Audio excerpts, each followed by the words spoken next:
కంపరలో ఒకటి రెండు చోట్ల కాదు ఏకంగా రెండు రాష్ట్రాల్లో భూమి స్వల్పంగా కంపించింది. కాసేపైనా సరే కంపించడం జనం ఉలిక్కిపడ్డ పరిస్థితి. దీనికి సంబంధించి పూర్తి వివరాలు అందించేందుకు మా ఇన్పుటేటర్ పవన్ సిద్ధంగా ఉన్నారు. పవన్ చెప్పండి. అయితే సాధారణంగా జపాన్ లాంటి దేశాల్లో ఎక్కువగా భూమి కంపిస్తూ ఉంటుంది. అయితే మనది చాలా తక్కువ సేస్మిక్ జోన్ అయినప్పటికీ కూడా ఇలా భూమి కంపించడం పట్ల ప్రజలు ఎక్కువగా భయం చెందుతున్న పరిస్థితి. దీనికి సంబంధించి అధికారులు ఏవైనా అథెంటిక్ ఇన్ఫర్మేషన్ ఇచ్చే అవకాశం ఉందంటారా? ప్రజలు భయం పోగొట్టడానికి పూర్తి వివరాలు ఏంటి? ఇప్పటికే బిగ్ టీవీతో కొంతమంది శాస్త్రవేత్తలు మాట్లాడారు. ఎటువంటి భయాందోళనకు లోను కావాల్సిన అవసరం లేదంటున్నారు. కానీ అటు ములుగు కేంద్రంగా 5.3 రెక్టర్ స్కేల్ మీద చూపించడం అనేది కొంత అరుదైన విషయంగానే చెప్తున్నారు. అది ఆ తీవ్రతని సూచిస్తుంది. ఎందుకు ఈ రకంగా వచ్చిందనే దానిపైన ఇంకా వాళ్ళు శాస్త్రవేత్తలు పరిశోధిస్తున్న పరిస్థితి ఉంది. టెక్టానిక్ ప్లేట్స్లో ప్రకంపనలు రావడం వల్లనే అప్పుడప్పుడు భూమి ఇట్లా కదలికలు వస్తాయి, భూమిలో ట్రెమర్స్ ఏర్పడతాయి అనేది అటు సైంటిస్టులు చెప్తున్నారు.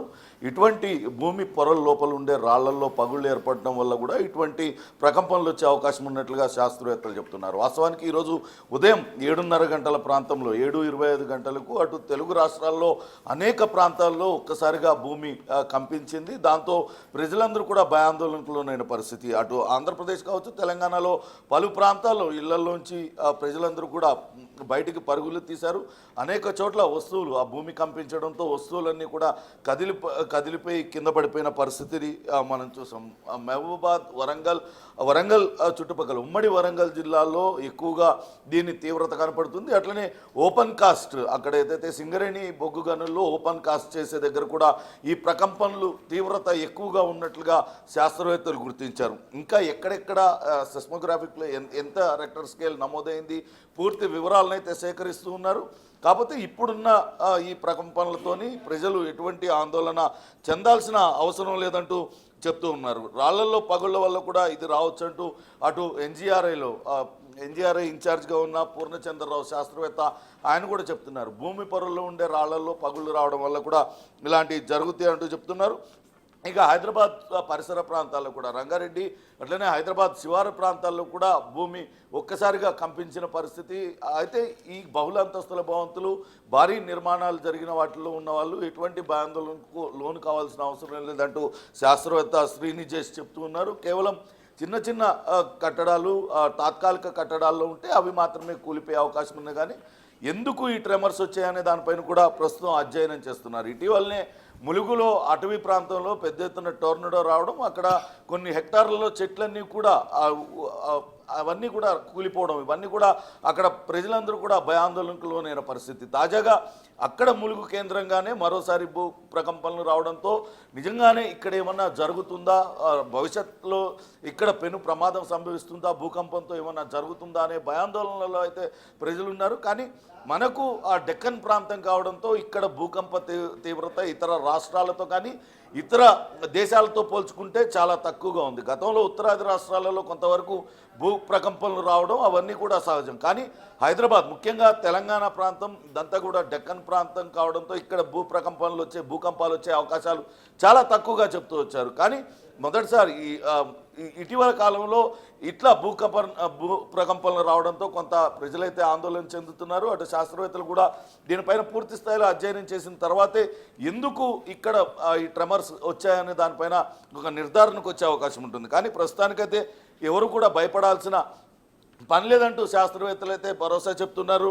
అటు భూమి పొరల లోపల ఉండే టెక్టానిక్ ప్లేట్స్లో కదలికలు ఏర్పడడం వల్ల కావచ్చు, లేకుంటే ఆ భూమి పొరల్లో ఉండే రాళ్లల్లో పగుళ్ళ వల్ల కూడా ఇటువంటివి ఏర్పడతాయి అంటూ చెప్తున్నారు.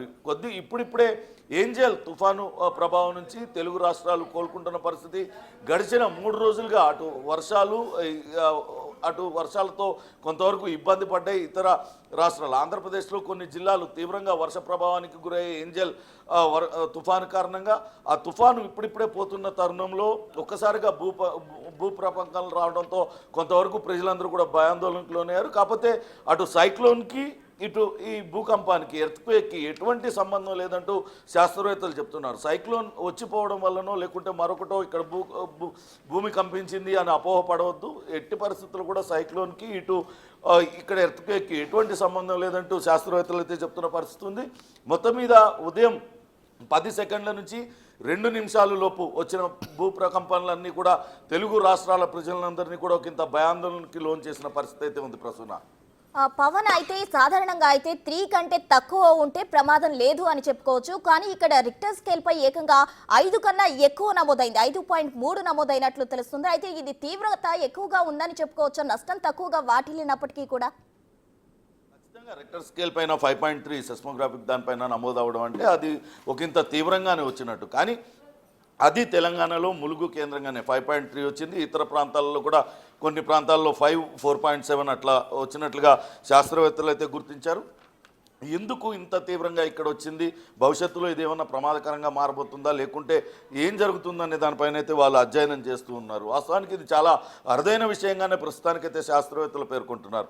గోదావరి నది పరివాహక ప్రాంతాలలోనే ఎక్కువగా ఈ భూకంప తీవ్రత అనేది కనపడడంతో అక్కడ ఏం జరుగుతుంది అనే దానిపైన అయితే ప్రస్తుతం అధికారులు దృష్టి సారించారు. అటు ఎన్జీఆర్ఐ అధికారులు కావచ్చు, ఇతర శాస్త్రవేత్తలందరూ కూడా.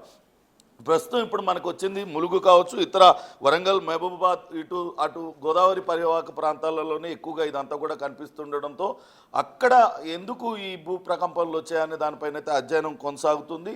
అటు నదీ తీరంలో ఏమన్నా అలజడి ఏర్పడడం లేకుంటే భూమి పొరల్లో ఏమన్నా ఉండడం వల్లనే ఈ భూకంపం వచ్చి ఉండొచ్చన్న అంచనాలైతే అటు శాస్త్రవేత్తలు వేస్తున్నారు. కానీ అసలు పూర్తి వివరాలు తెలవాలంటే పూర్తి అధ్యయనం చేస్తే కానీ తెలిసే పరిస్థితి లేదు.